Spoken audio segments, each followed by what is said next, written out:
Check check check check कर mic चालू है ना? हाँ लैपटॉप किया है ना कनेक्ट? कुछ नहीं दिख रहा है देखो लैपटॉप का।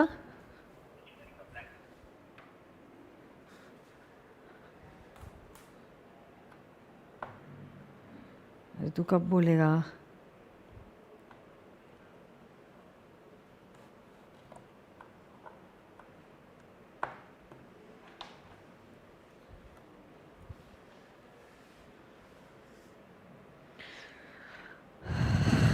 ओके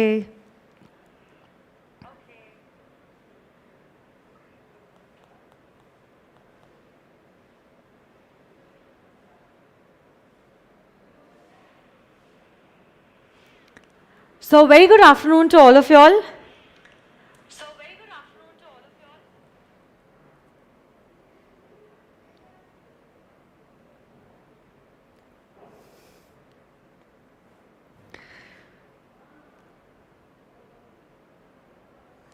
कल हमने दो कॉन्सेप्ट्स देखे थे relating to coercion and undue influence, और आज हम लोग अगले दो कॉन्सेप्ट्स देखने वाले हैं relating to fraud and misrepresentation. Okay, तो मैं चाहती हूं आप लोग आपके टेक्स्ट बुक्स के पेज नंबर 37 पे आ जाइए।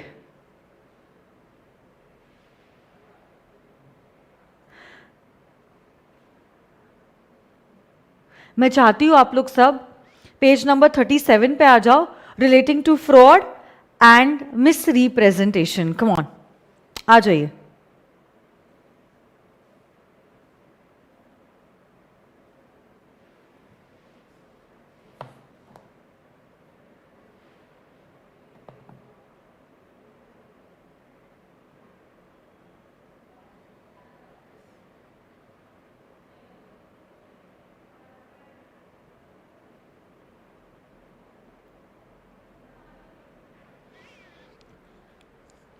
फ्रॉड और मिस रिप्रेजेंटेशन की हल्की सी झलक मैंने आपको पीछे दी थी इन यूनिट नंबर 1।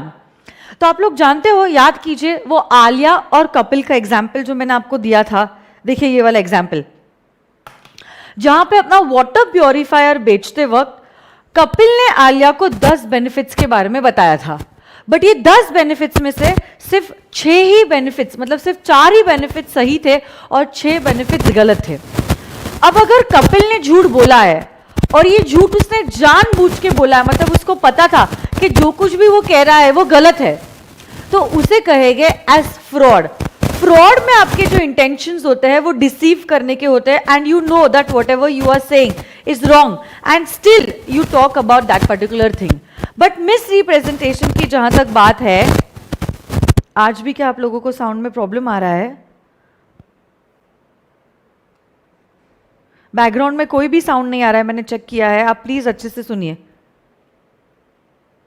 अगर आपका लेक्चर बफर हो रहा है, it is your connectivity issue, यहां से कोई भी प्रॉब्लम नहीं है। मैं देख रही हूं यहां पे यूट्यूब पे, मोबाइल पे मेरा lecture, there is no problem of the sound.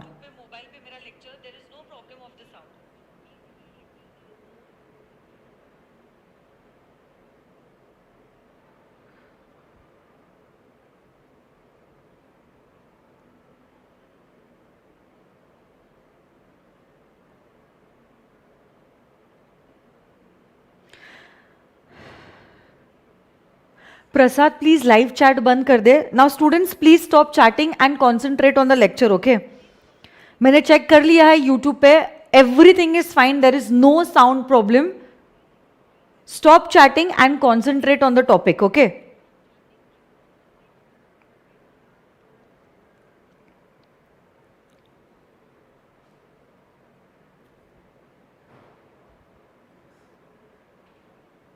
Okay. तो आप लोग जानते हो वो कपिल और आलिया का एग्जाम्पल, जहां पे क्या हुआ था, कपिल ने 10 बेनिफिट्स के बारे में आलिया को बताया था about the water purifier, but उसमें से सिर्फ 4 ही बेनिफिट्स सही थे और 6 बेनिफिट्स जो थे वो गलत निकले। अब इस केस में जब कपिल ने बातों के बारे में बोला था और उसे पता था कि जो कुछ भी बोल रहा है वो झूठ बोल रहा है, तब उसे माना जाएगा एज अ फ्रॉड। बट अगर सपोज उसे ये नहीं पता था कि ये सारी बातें झूठी है, उसे लगा था जो कुछ भी वो कह रहा है वो सच है और सच के अलावा कुछ नहीं है, then it will be considered as a misrepresentation. But देखो, मैंने आपको तब भी कहा था, आज भी वापस से कह रही हूं, चाहे वो फ्रॉड है या चाहे वो मिस रिप्रेजेंटेशन है, आपके साथ तो धोखा हुआ है। और क्योंकि आपके साथ धोखा हुआ है, माना जाएगा क्या माना जाएगा कि कॉन्ट्रैक्ट वैलिड नहीं है। तो अगर कॉन्ट्रैक्ट वैलिड नहीं होता है फ्रॉड और मिस रिप्रेजेंटेशन के केस में, तो कॉन्ट्रैक्ट कैसा होता है? It is voidable in nature, void able to be void as at whose option? At the option of the aggrieved party. aggrieved party मतलब जिसके साथ गलत हुआ है। तो यहां पे aggrieved party कौन है? कपिल और आलिया के एग्जाम्पल में the aggrieved party is Alia और contract will become voidable at the option of Alia. voidable मतलब क्या? able to be void। अगर आलिया चाहे कॉन्ट्रैक्ट को रिसाइन कर सकती है and she can file case against mister Kapil.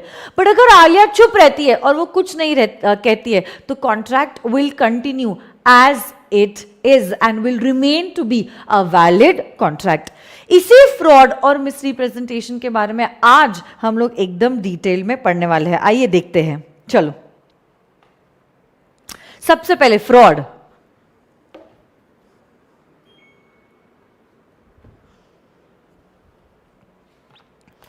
So fraud की जो डेफिनेशन है वो बहुत ब्रॉड डेफिनेशन है under the Indian contract act 1872।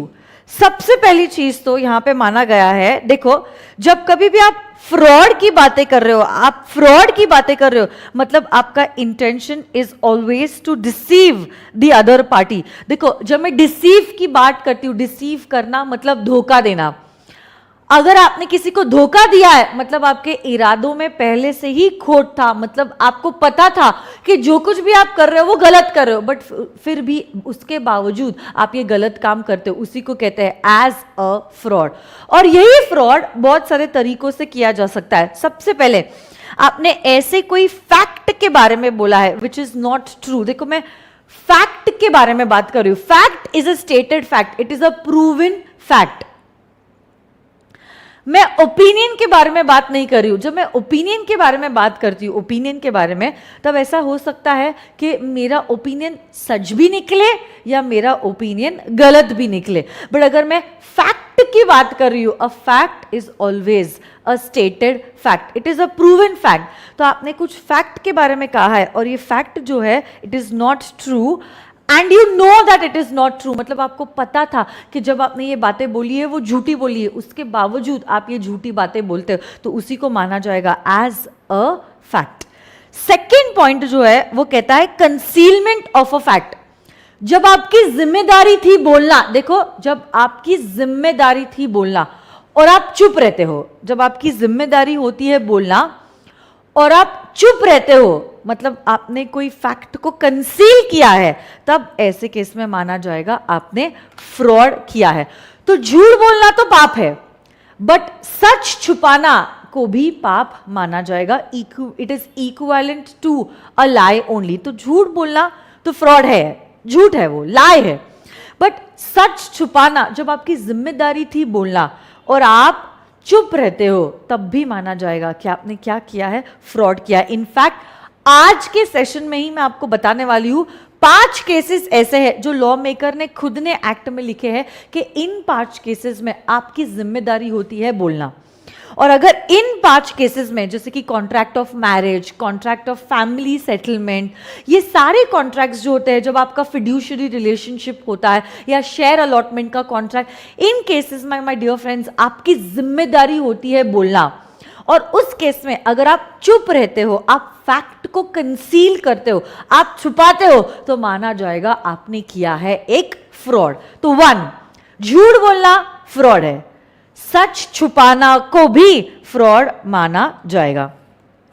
Point number 3 कहता है आपने ऐसी कोई प्रॉमिस की है जहां पे आपका इंटेंशन नहीं था of performing it, a promise that is made without any intention of performing it. Point number 4 एक जनरल पॉइंट है जो कहता है any other act which is fitted to deceive, धोखा देने के इरादे से कोई भी काम अगर आप करते हो तो माना जाएगा आपने फ्रॉड किया है. एंड सच अदर एक्ट्स और omissions as the law specifically declares to be fraudulent. और ऐसी कोई भी एक्ट या ओमिशन जो लॉ मेकर्स ने स्पेसिफिकली बताया है कि अगर ये काम आप करते हो तो माना जाएगा आपने किया है एक फ्रॉड. यस और no guys? Yes.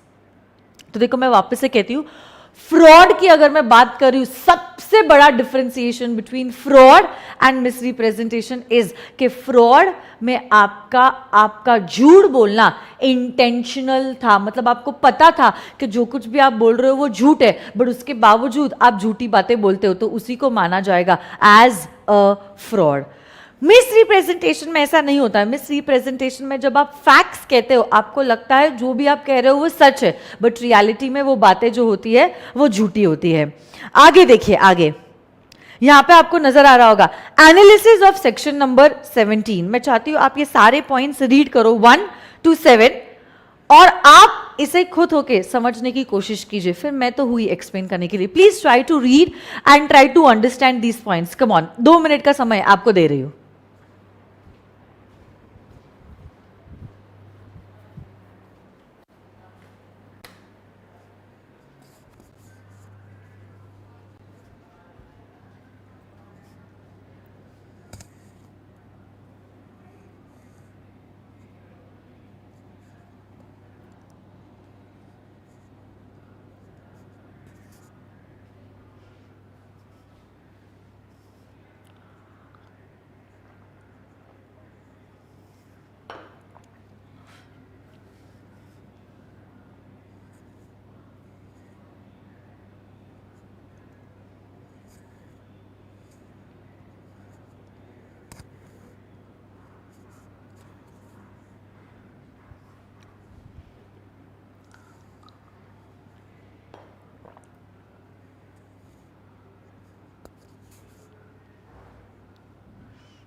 Okay,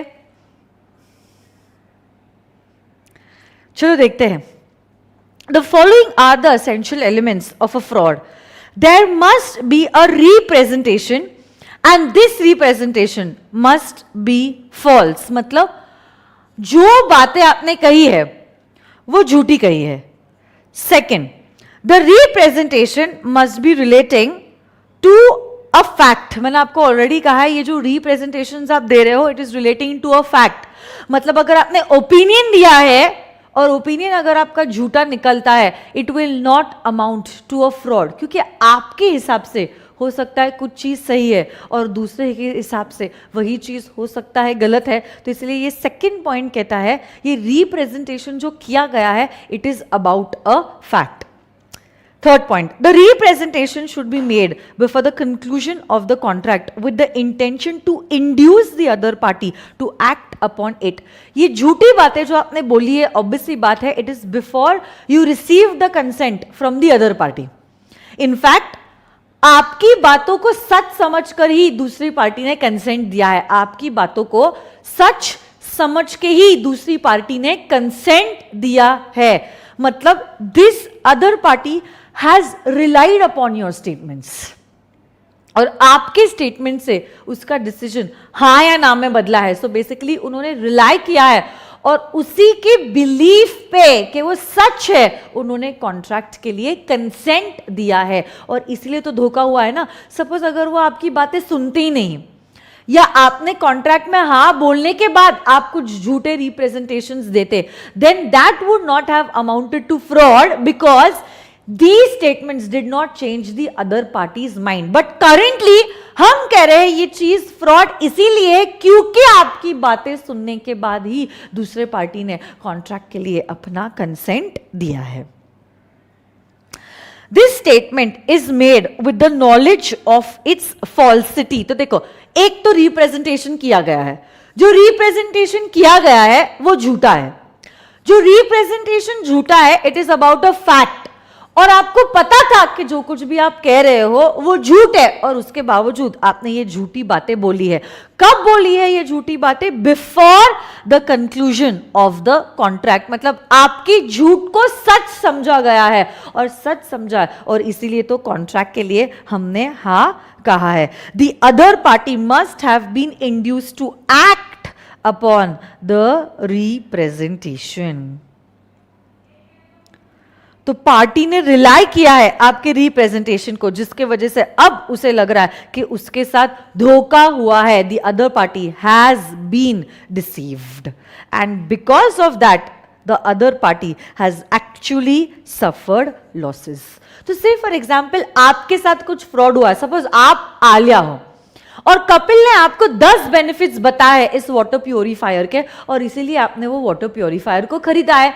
but जब आप एक्चुअली वो वाटर प्योरीफायर को यूज करते हो ना, आप रियलाइज करते हो कि 10 नहीं, इसमें तो सिर्फ 4 ही बेनिफिट्स और 6 झूठी बातें आपको बोली गई है. उस केस में माय डियर फ्रेंड, सपोज आपके साथ फ्रॉड हुआ है, आपके पास कौन सी सारी रेमेडीज है जो अवेलेबल है under the Indian contract act 1872. Let's check it out. सबसे पहली रेमेडी जो आपको अवेलेबल है, that is you can rescind the contract. You can rescind the contract. You can rescind the contract. To rescind means to take back. तो position जैसी पहले थी अब वैसी की वैसी ही हो जाएगी. अब आप इस चीज को कैंसिल कर दोगे. आपने क्या कर दिया है? कॉन्ट्रैक्ट को रिसाइंड कर दिया. आलिया वाटर प्योरीफायर लौटा दे रही है और उसके दिए गए पैसे वापस से ले रही है. इसी को क्या कहते हैं? To rescind the contract. Point number 2 कहता है you can also sue for damages. झूठी बातों को रिलाई करते हुए अगर आपने कोई कॉन्ट्रैक्ट एंटर किया है और इससे आपको कुछ नुकसान हो गया है, कुछ डैमेज हो जाए, कुछ हो गया है, तब ऐसे केस में you can also recover the damages. और थर्ड पॉइंट कहता है suppose sometimes what happens is damages is not an adequate remedy. सिर्फ डैमेजेस देना एडिक्वेट रेमेडी नहीं होती है.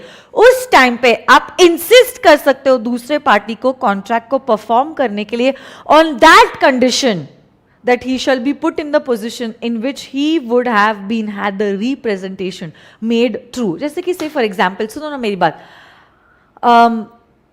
I am selling you a painting, okay, a very antique painting drawn by the one and only Mr. M.F. Hussain.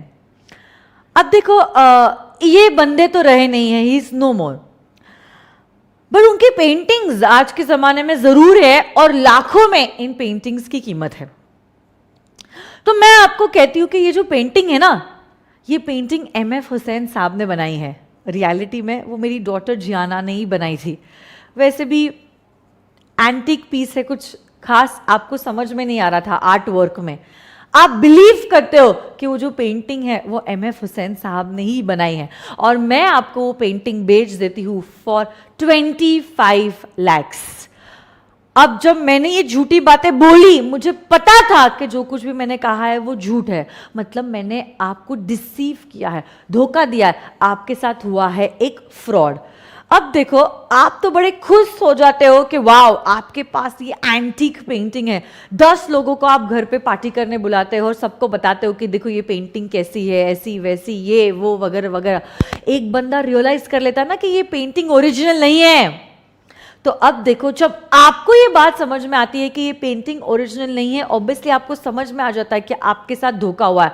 आप क्या कर सकते हो? 1, you can rescind the contract. आप पेंटिंग मुझे दे दो, आपके पैसे ले लो. 2, you can also sue me for damages. And 3, चलो कभी कभार क्या होता है, damages is not an adequate remedy. इस केस में अब आप बोलोगे मैम आपने तो तब झूठ कहा था कि ये पेंटिंग MF हुसैन साहब की है, बट अब जब मुझे आपके फ्रॉड के बारे में पता चल गया, अब आप कहीं से भी, अब हमें नहीं पता, कहीं से भी रियलिटी में MF हुसैन की ओरिजिनल पेंटिंग अरेंज करवाइए और हमें ये पेंटिंग दे दीजिए। ये नकली माल आप उठा दो और ओरिजिनल माल हमें आप दे दीजिए। मतलब हमने यहाँ पे क्या किया, हमने दूसरी पार्टी को इंसिस्ट किया है अब आप वही चीज करो जिस चीज को करने का आपने वादा किया था। तब तो आपने मस्ती में झूठ बोल दिया, बट अब आपको सच में इस कॉन्ट्रैक्ट को पूरा करना पड़ेगा इन अ वेरी ट्रू मैनर। तो 3 रेमेडीज अवेलेबल होती है in case of fraud. You can rescind the contract, you can sue for damages और you can ask for specific performance. जो वादा किया था कॉन्ट्रैक्ट में करने का, अब वही वादा आपको पूरा करना पड़ेगा। यस और नो गाइस? यस। तो वापस से देखो, फ्रॉड कब माना जाएगा? कब माना जाएगा कि आपने किसी के साथ धोखा किया, किसी को डिसीव किया, किसी के साथ फ्रॉड हुआ है। सबसे पहली चीज तो आपने कुछ फैक्ट्स को रिप्रेजेंट किया है, ये फैक्ट्स झूठे हैं। जब ये झूठे फैक्ट्स आपने बोले थे, आपको पता था कि जो कुछ भी आप कह रहे हो वो झूठ है, फिर भी आप ये झूठी बातें बोल रहे हो। आपकी झूठी बातों को सच समझा है दूसरी पार्टी ने और एंटर कर दिया है इन अ कॉन्ट्रैक्ट विथ यू, और जिसी के वजह से उसको नुकसान हुआ है। The party has suffered losses, इसी को माना जाएगा एज अ फ्रॉड। अगर आपके साथ फ्रॉड हुआ है, आपके पास 3 रेमेडीज है under the Indian contract act 1872। 1, you can resign the contract. 2, you can claim the damages. And 3, you can insist the other party on the performance of the contract. और वही position होगी जैसे कि वो झूठी बात झूठी नहीं है, बल्कि वो कैसी है? सच्ची है। Yes or no guys? Yes.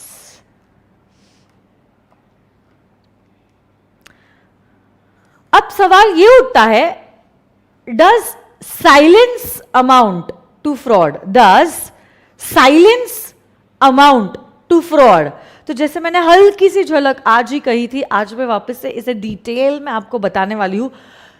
Silence will amount to fraud only when it is your duty to speak and you remain silent. जब आपकी जिम्मेदारी थी बोलना और आप चुप रहते हो, जब आपकी जिम्मेदारी थी बोलना और आप चुप रहते हो, तब माना जाएगा your silence will amount to fraud. और लॉ मेकर्स कहते हैं 5 ऐसे केसेस होते हैं जहां पे it is your duty to speak, और अगर इन केसेस में आप चुप रहते हो तो माना जाएगा this is a fraud, it is going to amount to fraud, your silence will amount to fraud. कौन से है ये 5 केसेस? आइए देखते हैं। सबसे पहला, मैं लाइन से नहीं ले रही हूं, जो सबसे इजीएस्ट है सबसे पहले मैं उसी से शुरू कर रही हूं। सबसे पहला पॉइंट जो है, सबसे पहला point is contract of marriage.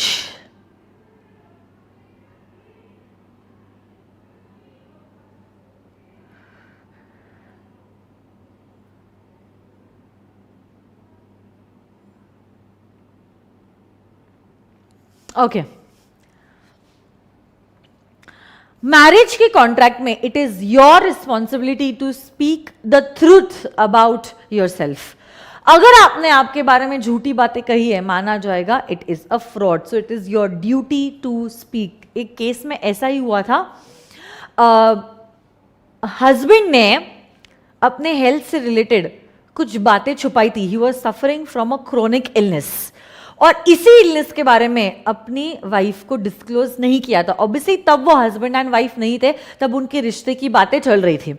तो बेसिकली हस्बैंड की जिम्मेदारी थी वाइफ को इस इलनेस के बारे में बताने की before she says yes to get married, but वो बंदा चुप रहता है। इस केस में my dear friends, it is your responsibility to speak, and if you remain silence, your silence will amount to fraud. तो सबसे पहला केस जहां पे आपका silence will amount to fraud is the contract of marriage.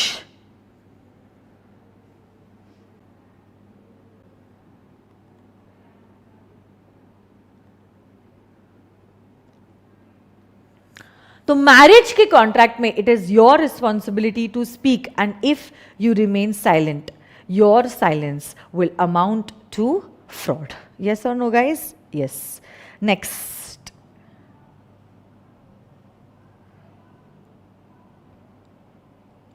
Contract of family settlement. Contract of family settlement.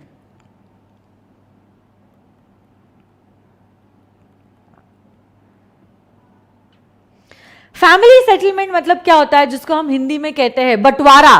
Okay, यहां पे भी आपकी जिम्मेदारी होती है to speak, and if you remain silent it will be considered as a fraud. जैसे कि से फॉर एग्जाम्पल दादा एंड दादी, उन्हीं के 3 बेटे हैं. से हो सकता है बड़े पापा, आपके पापा और छोटे पापा, और फिर उनके बच्चे जो भी है, मतलब बड़ी माँ, माँ और छोटी माँ, है ना. और आप लोग यहाँ पे होगे से son daughter, son daughter, daughter son. ठीक है, अब सुनो ना मेरी बात. यहाँ पे क्या हुआ है, इसी फैमिली का बंटवारा हो रहा है. इसी फैमिली का क्या हो रहा है, बंटवारा हो रहा है. यहाँ पे क्या हो रहा है, फैमिली सेटलमेंट. क्या हो रहा है यहाँ पे, फैमिली सेटलमेंट. अब बंटवारे के वक्त एक्ट कहती है it is the responsibility of every person to speak, and if a person remains silent his silence will be considered as fraud. तो जो भी प्रॉपर्टी है जो आपने कमाई है, ये प्रॉपर्टी आपकी नहीं होती है, ये पूरी की पूरी फैमिली की है. बंटवारे में आपको बताना पड़ेगा कि आपकी कितनी प्रॉपर्टी है, और इसी प्रॉपर्टी को फिर डिवाइड किया जाएगा amongst the 3 brothers, the 3 brothers. तो फैमिली सेटलमेंट के वक्त it is your responsibility to speak, and if you remain silent it will be considered as a fraud. मैं चाहती हूँ आप ये एग्जाम्पल लिख दो. कम ऑन, फटाफट, 1 मिनट का समय आपको दिया जा रहा है. Your time starts now. और इसी को स्टिक नोट पे आप लिख दो, और स्टिक नोट को वहां पे टेक्स्ट बुक पे चिपका दो. Come on, fast fast.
Okay, check.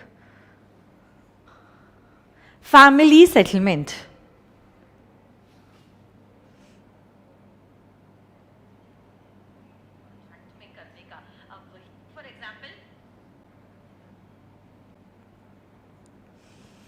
Okay, so I'm assuming that you all are done with the writing part. देखो, general rule ये बोलता है, silence will not amount to fraud. But 5 cases में your silence will amount to fraud. कौन से है ये 5 cases? सबसे पहला contract is the contract of marriage, and the second is the contract of family settlement. Third, आ जाइए third point पे.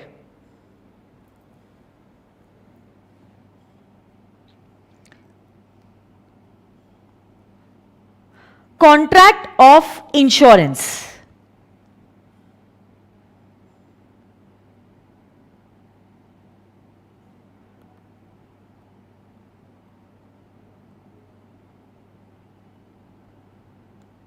Contract of insurance. तो आप लोग जानते होंगे इंश्योरेंस से रिलेटेड बातें. इंश्योरेंस से रिलेटेड बातें आपने बहुत बार सुनी होगी, देखी होगी, पढ़ी होगी. क्या होता है ये इंश्योरेंस का contract? It is like a contract of indemnity, जहां पे क्या होता है, एक पार्टी दूसरे पार्टी को प्रॉमिस करती है कि अगर आपको नुकसान होता है तो आप टेंशन मत कीजिए, इस नुकसान की भरपाई हम आपको करवा के देंगे, इस नुकसान की भरपाई हम आपको करवा के देंगे। This is nothing but it is a contract of insurance. जैसे कि मैंने अपना लाइफ इंश्योरेंस लिया है, अब अगर मैं अपनी लाइफ इंश्योरेंस लेती हूं, से मैंने 5 CR का इंश्योरेंस करवाया है अपने नाम का, और से अनफॉर्चुनेटली अगर मुझे कुछ हो जाता है, तब ऐसे केस में इंश्योरेंस का जो अमाउंट है वो नॉमिनी को दिया जाएगा। से नॉमिनी सर और जियाना है तो उनको ये अमाउंट जो है वो दिया जाएगा। अब देखो, जब कभी भी आप लाइफ इंश्योरेंस लेते हो, it is your responsibility to speak about your health. In short, कि अगर सपोज मुझे कुछ भी हेल्थ से रिलेटेड प्रॉब्लम है, जैसे मुझे बीपी है, शुगर है, मेरा हार्ट कमजोर है, तो मुझे इन प्रॉब्लम से रिलेटेड इंश्योरेंस कंपनी को बताना जरूरी है। और अगर मैं चुप रहती हूं, अपने हेल्थ से रिलेटेड इश्यूज को छुपाती हूं, कंसील करती हूं, मैं डिस्क्लोज नहीं करती हूं इन फैक्ट्स को, तो माना जाएगा कि मैंने क्या किया है, फ्रॉड किया है, धोखा दिया है, और ये कॉन्ट्रैक्ट हो जाएगा voidable at the option of the insurance company. So in a contract of insurance, it is your responsibility to speak, and if you remain silent it will be considered as a fraud। तो देखो, 3 जगह जहां पे आपकी जिम्मेदारी होती है बोलना, कौन सी है ये 3 जगह? 1 contract of marriage, 2 contract of family settlement, and 3 is a contract of insurance. Yes, आगे बढ़ते हैं, आ जाइए, कम ऑन।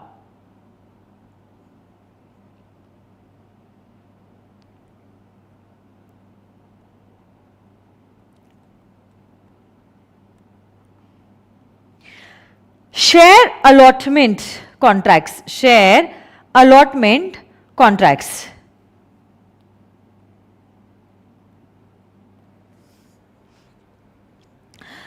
कंपनीज एक्ट 2013 में इससे रिलेटेड हम लोग डिटेल में पढ़ने वाले हैं, बट क्योंकि यहां पे हल्की सी झलक आई है, मैं आपको कुछ एक्सप्लेनेशन देना चाहती हूं। जैसे कि मैं आपको बताना चाहती हूं, कोई भी पब्लिक कंपनी अगर आईपीओ के लिए जाती है, आईपीओ मतलब क्या होता है ma'am? Initial public offer. IPO क्या होता है? Initial public offer. कोई भी कंपनी अगर आईपीओ के लिए जाना चाहती है, तो कंपनीज यूजुअली क्या करते हैं? प्रोस्पेक्टस इशू करते हैं। याद कीजिए, मैंने जब आपको ऑफर और इनविटेशन टू ऑफर के बारे में पढ़ाया था, क्या तुम्हें याद है?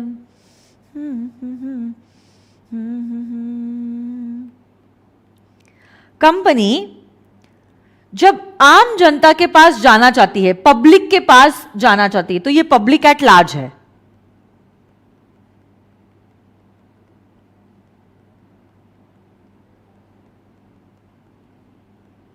ठीक है, ये आम जनता है। ये कौन है?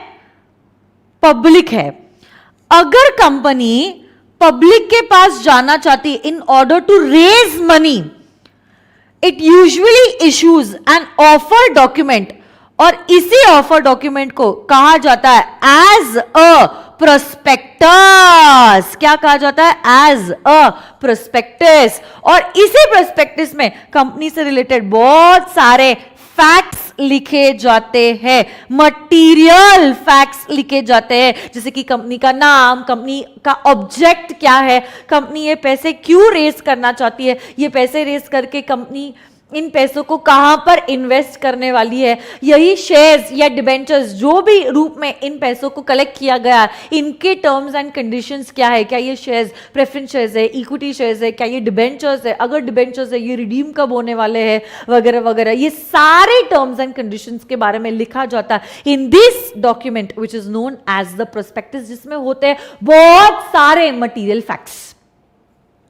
इसी डॉक्यूमेंट को पढ़ के आम जनता डिसाइड करती है कि उसे कंपनी के शेयर्स लेने हैं या नहीं लेने हैं, उसे कंपनी के शेयर्स लेने हैं या नहीं लेने हैं। तो बेसिकली कंपनी और जनता को जुड़े रखने वाली एक ही कड़ी है, and that is the prospectus.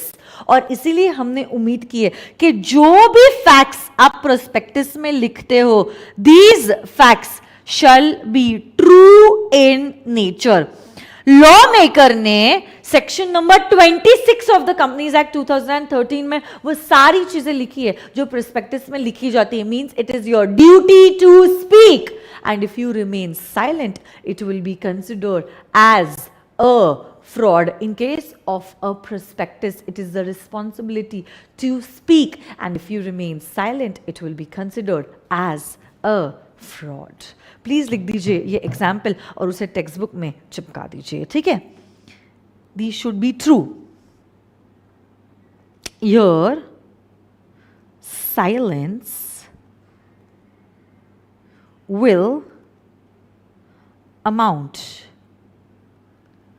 to fraud. Yes, I'll just zoom in for you. लिख दीजिए, कम ऑन, फटाफट स्टिक नोट पे लिखना है और चिपकाना है। चलिए,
I am assuming that you all are done with the writing part.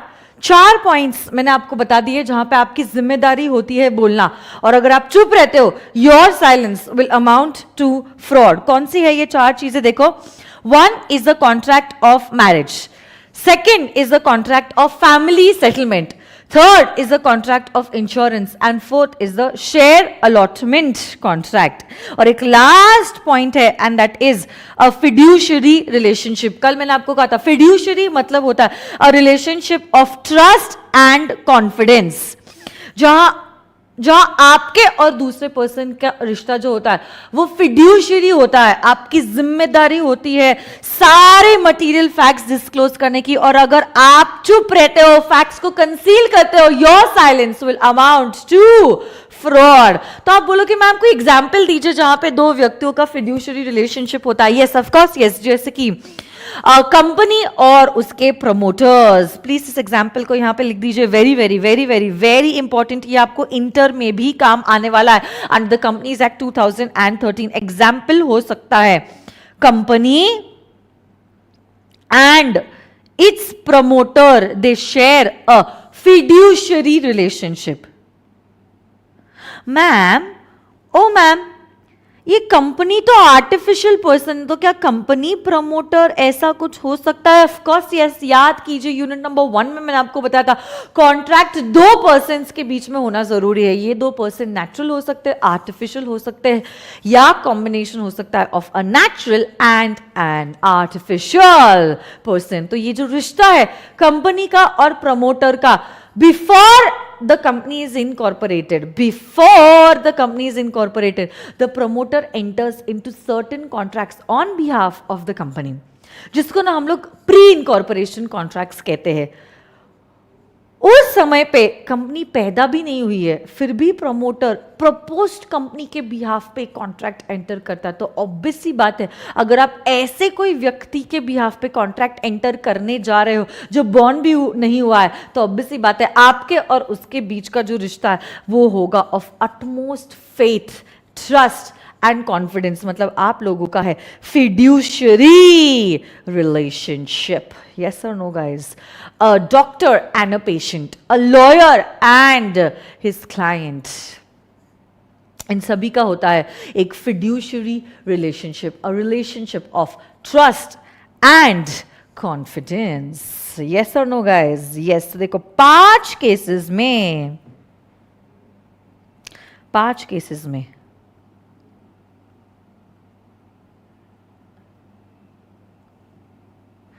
आपकी जिम्मेदारी बोलना होता है, और अगर आप बोलते नहीं हो, आप चुप रहते हो, तो माना जाएगा आपका silence will amount to fraud.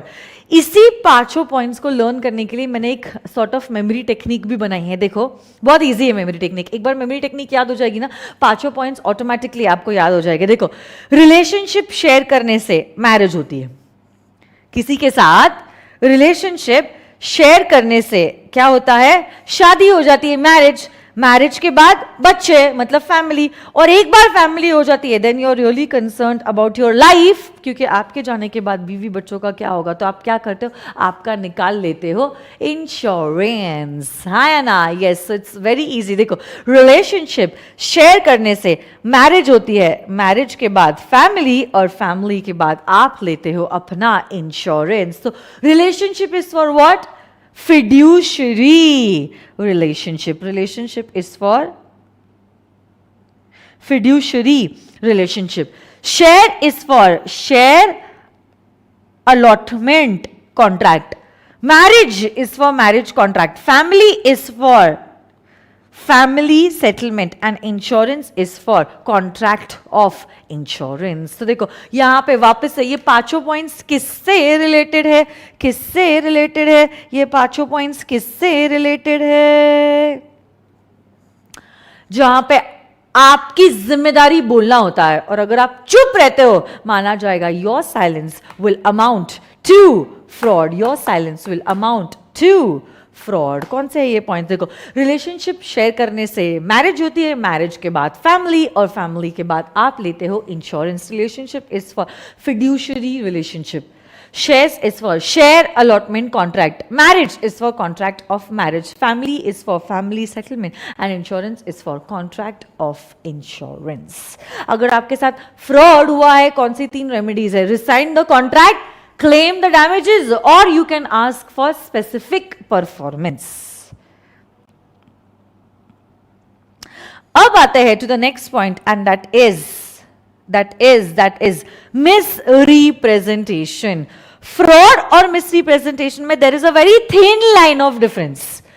Fraud तब माना जाएगा जब आपके इरादों में खोट है, मतलब आपको पता था कि जो कुछ भी आप कह रहे हो वो झूठ है, फिर भी आपने झूठी बातें कही है, उसको कहते हैं एज मिस रिप्रेजेंटेशन, सॉरी उसको कहते हैं एज फ्रॉड. बट अगर आपको पता नहीं था कि जो कुछ भी आपने कहा है वो झूठ है, मतलब आपको लगा जो भी आप कह रहे हो वो सच है और सच के अलावा कुछ नहीं, बट रियलिटी में वो बातें झूठी निकली है, तब उसको माना जाएगा as a misrepresentation. Yes और नो गाइस? यस. तो देखो, he believes it to be true, but reality में it is not true. It is not true.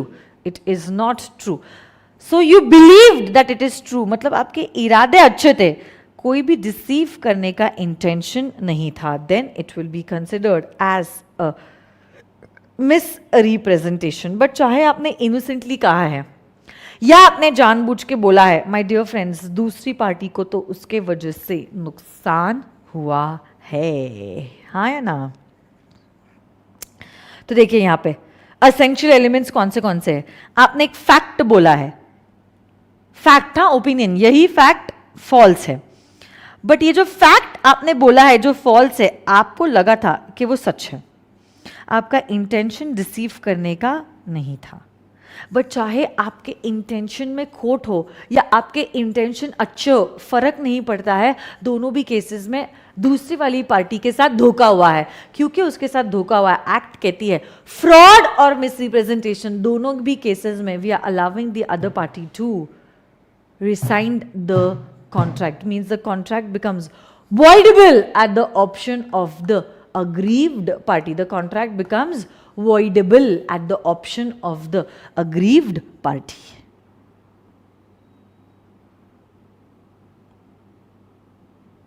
तो देखिए यहां पे, जब कभी भी कोई भी पार्टी का consent, please underline this sentence, it is very very very very very important. If the consent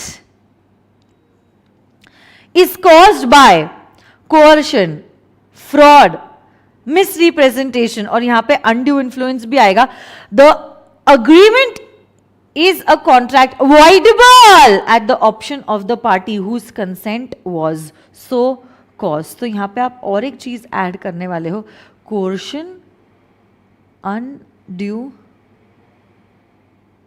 influence.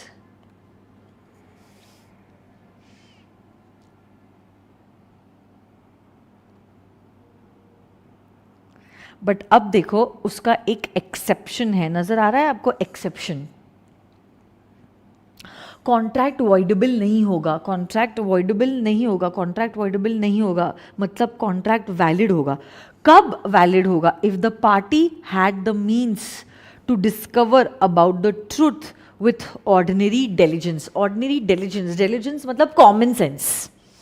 अगर कॉमन सेंस से आपको ये चीज समझ में आती है कि जो कुछ भी बोला जा रहा है वो झूठ है, बट फिर भी आप कॉमन सेंस पे नहीं जाते हो और दूसरे की बातों पे विश्वास कर लेते हो blindly, then my dear friends, we are not going to protect you and the contract will be valid in nature. मैं आपको एक रियल लाइफ एग्जाम्पल देती हूँ मेरी फ्रेंड का. कुछ समय पहले मेरी फ्रेंड जो है, she had gone to Bangkok for shopping. Okay, कुछ समय पहले की बात है, ऑब्वियसली अब तो लॉकडाउन में पॉसिबल ही नहीं है. तो अब देखो, जब वो बैंकॉक गई थी शॉपिंग के लिए, एक जैसे फैशन स्ट्रीट्स होती है ना, वैसे बैंकॉक में बहुत सारी ऐसी स्ट्रीट्स होती है. इनफैक्ट एक मार्केट ही होता है, नाइट मार्केट, जहाँ पे बहुत सारी चीज़ें अवेलेबल होती है शॉपिंग के लिए, चाहे वो क्लोथ्स है, एक्सेसरीज है, शूज़ है, बहुत सारी चीज़ें होती है अवेलेबल फॉर शॉपिंग. तो देखो क्या हो गया, मेरी फ्रेंड को कुछ टी शर्ट्स पसंद आए, तो उसने एक टी शर्ट देखा, उसने बोला हाँ ये टी शर्ट्स एकदम बेस्ट है and I will like to give this T shirt to all my friends. तो वहां पे वो दुकानदार से कह देती है कि भैया ये जो टी शर्ट है आप ऐसे 10 मेरे लिए पैक करवा दो. वो बिगर टी शर्ट देखे. देखो, जब कभी भी हम शॉपिंग के लिए जाते, एवरी इंडियन डज दैट. सिर्फ देखना छोड़ो, हम कपड़ों को ट्राई करते हैं and till the time we are not 100% assured we will never purchase that particular garment. मेरी फ्रेंड देखो क्या करी, ज्यादा होशियारी दिखाई ना, इसलिए गई. वो कहती है कि भैया ये सेम टी शर्ट जो है आप 10 मेरे लिए पैक करवा दो। उसने वो टी शर्ट्स को चेक भी नहीं किया, ट्राई तो छोड़ो चेक भी नहीं किया। और वो टी शर्ट इंडियन रुपीज में अगर मैं आपको कहूँ तो वैसे तो उसने कहे थे that one T shirt is for ₹500, but वो बार्गेन करते करते सेटल हो जाती है फॉर रुपीज ओनली 150 पर टी शर्ट। तो वो इतनी खुश थी कि 500 का टी शर्ट मैंने बार्गेन करके 150 में लेके आ गई मैं। तो मुझे जब वो इंडिया आई, जब वो मुझसे मिली तो मुझसे कह रही थी कि देख अंकिता, बार्गेनिंग करनी हो तो ऐसी। मैंने 500 रुपए का ये जो टी शर्ट है वो कम करवा के ले लिया टू ₹150। आप बिलीव नहीं करोगे क्या हुआ, जब वो टी शर्ट मैंने खोला, वो पैकेट में से जब मैंने टी शर्ट खोला, उस टी शर्ट का सिर्फ फ्रंट साइड था, बैक साइड कोई टी शर्ट का था ही नहीं। मतलब देखो यहाँ पे क्या हुआ है, उसके साथ धोखा हुआ है, उसके साथ गलत हुआ है। बट अब एक्ट यहाँ पे कहती है इट इज कॉमन सेंस। अगर आप इतना कुछ सामान ले रहे हो किसी से, आपकी जिम्मेदारी होती है वो सामान को आप चेक करो और फिर आप लो। यहां पे उसने अपना common sense is not common, इस्तेमाल नहीं किया और वो टी शर्ट को ब्लाइंडली फेथ पे वो लेके आ जाती। तो यहां पे गलती दुकानदार की नहीं, गलती मेरे दोस्त की है। और एक्ट कहती है यहां पे कॉन्ट्रैक्ट वैलिड रहेगा, it is not going to be voidable. आपको याद है फिर हेरा फेरी में शायद से एक सीन है, आई जस्ट चेक यूट्यूब पे है या नहीं है, वो बिपाशा बासु का और अक्षय कुमार का फिर हेरा फेरी है या हेरा फेरी, मुझे याद नहीं है। देखो मैं आपको बताती हूँ क्या हुआ था उसमें, ठीक है। Where is the keyboard?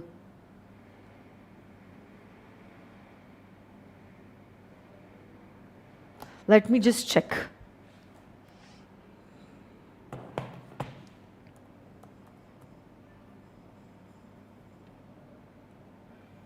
Is the lecture working?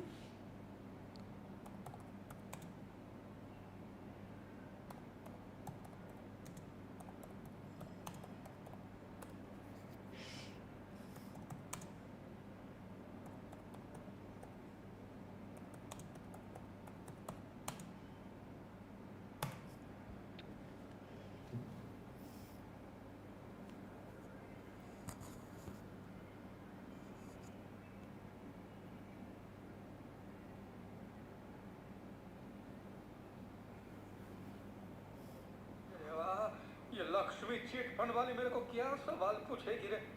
Delhi का कैपिटल इंडिया, मुंबई का कैपिटल धारावी, 1 करोड़ रुपए।